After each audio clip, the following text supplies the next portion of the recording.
নমস্কার বন্ধুরা, আজ আমরা রিজনিংয়ের একটি গুরুত্বপূর্ণ টপিক ডাইস নিয়ে আলোচনা করব। এসএসসি, রেলওয়ে, পুলিশ, ব্যাংক প্রায় সব কম্পিটিটিভ এক্সামেতেই এই ডাইস থেকে প্রশ্ন আসে। এই ক্লাসে আমরা শিখব ডাইসের 3টি golden rule, single dice question কীভাবে সলভ করতে হয়, মাল্টিপল ডাইস কোশ্চেন কীভাবে সলভ করতে হয় এবং হিডেন ফেস মেথড। এই কন্টেন্ট বুঝলে ডাইস থেকে যে কোনো প্রশ্ন খুব সহজেই সলভ করতে পারবেন। Types of dice. প্রথমে ডাইসের টাইপস বুঝে নিই। ডাইস সাধারণত দু ধরনের হয়। স্ট্যান্ডার্ড ডাইস, এখানে 1 থেকে 6 পর্যন্ত নাম্বার থাকে এবং বিপরীত দিকের যোগফল সর্বদা 7 হয়, যেমন 1, 6, 2, 5, 3, 4। আর একটা ডাইস হচ্ছে নন স্ট্যান্ডার্ড ডাইস, এখানে নাম্বার, সিম্বল বা লেটার থাকতে পারে, যেমন ABCD 1, 2, 3, 4 বিভিন্ন ধরনের সিম্বল থাকতে পারে। কম্পিটিটিভ এক্সামে সাধারণত নন স্ট্যান্ডার্ড ডাইস থেকে বেশি আসে।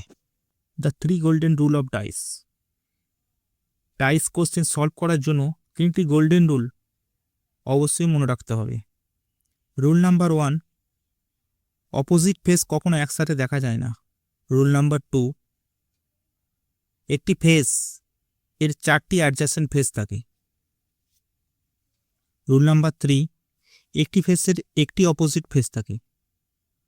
এই 3টি রুল বুঝলে ডাইসের কোশ্চেন অনেক সহজেই হয়ে যায়। Single dice question.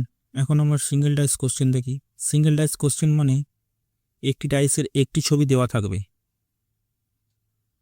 এক্সাম্পল, যেমন এই ছবিতে টপে 1, ফ্রন্টে 2, রাইট সাইডে 3। এখন আমরা দেখতে পাচ্ছি 1-এর সাথে 2 অ্যাডজাসেন্ট ফেস, 1-এর সাথে 3 adjacent face.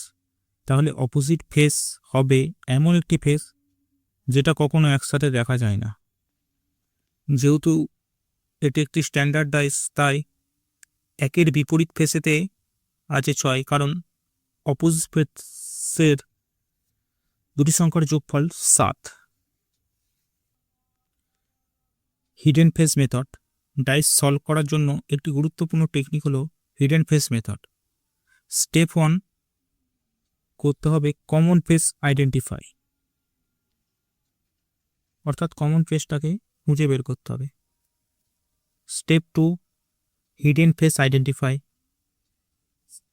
Step 3, opposite face determine.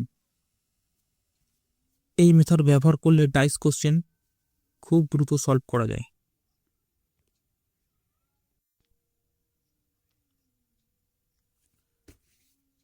এখন আমরা মাল্টিপল ডাইস কোশ্চেন দেখব। এখানে ডাইসের 2 বা 3টি পজিশন দেওয়া থাকে। স্টেপ 1, কমন ফেস খুঁজতে হবে। স্টেপ 2, রিমেনিং ফেস অবজার্ভ করতে হবে। স্টেপ 3, অপোজিট ফেস ডিটারমাইন করতে হবে।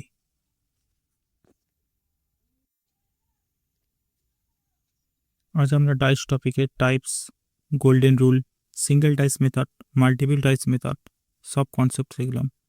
এই কনসেপ্ট বুঝলে ডাইসের যে কোনো প্রশ্ন খুব সহজে সলভ করতে পারবেন।